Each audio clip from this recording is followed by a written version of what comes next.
എല്ലാവർക്കും പുതിയ വീഡിയോയിലേക്ക് സ്വാഗതം. ഇതിലുള്ളത് ഇതിലുള്ള മുരടയിലുള്ള എന്താണ് നിങ്ങൾക്ക് കാണിച്ചു തരാൻ പോവാണ് കേട്ടോ. അതുപോലെ ഈ കിണ്ടിയിലുണ്ട് ഒരൈറ്റം ഇരിക്കണേ, അപ്പോൾ അതും നിങ്ങൾക്ക് പരിചയപ്പെടുത്തി തരണം. ഇതിലെന്താ വെച്ചാൽ മഞ്ഞളെണ്ണയാണ്. അപ്പോൾ ഇത് പ്രകൃതിയിൽ നിന്ന് കിട്ടുന്ന ഒത്തിരി ഐറ്റംസ് ഉണ്ടല്ലോ, മഞ്ഞൾ, തുളസി, അതുപോലെ ചെമ്പരത്തി, പിന്നെ അങ്ങനെ ഒത്തിരി ഐറ്റംസ് ഉണ്ടാവുമല്ലോ. അപ്പോൾ അതിൽ നിന്ന് ഞാൻ സെലക്ട് ചെയ്തത് മഞ്ഞളാണ്. അപ്പോൾ ആ മഞ്ഞൾ എണ്ണ കാച്ചിയതാണ് ഇതിലുള്ളത്. മഞ്ഞൾ എണ്ണ കാച്ചിയിട്ടുള്ളത്.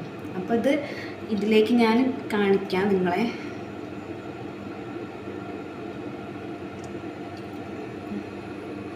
ഇതാണ് നല്ല ഔഷധ ഗുണമുള്ള മഞ്ഞളെണ്ണയാണ്. അപ്പോൾ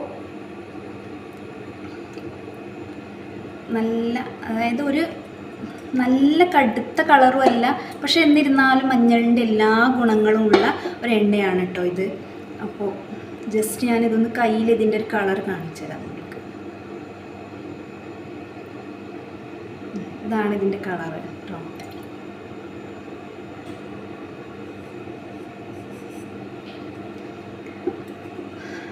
നല്ലതാണ്, കുട്ടികൾക്കായാലും മുതിർന്നവർക്കായാലും ദേഹത്തൊക്കെ പുരട്ടിയിട്ട് കുളിച്ചാൽ നല്ല സുഖം ഉണ്ടായിരിക്കും കേട്ടോ. നിങ്ങൾക്ക് ചർമ്മത്തിൻ്റെ എല്ലാ പ്രശ്നങ്ങളും പോയി കിട്ടും. അതുപോലെ നല്ല കളർ വർദ്ധിക്കാൻ ഒക്കെ ഗുണം ചെയ്യും. പക്ഷെ ഇന്നിപ്പോൾ നമുക്കറിയാം എല്ലാവർക്കും തിരക്കിട്ട ജീവിതം. അപ്പോൾ അതിൻ്റെ ഇടയിൽ സ്കിന്ന് കെയർ ചെയ്യാനും എയർ കെയർ ചെയ്യാനും ഒന്നും ആർക്കും സമയമില്ല. എല്ലാവരും രാവിലെ തൊട്ടേ ഒരു പരക്കം വച്ചില്ലായിരിക്കും. പക്ഷേ ഇതൊക്കെ ശ്രദ്ധിച്ച് പോകുന്നവരും ഉണ്ടായിരിക്കും.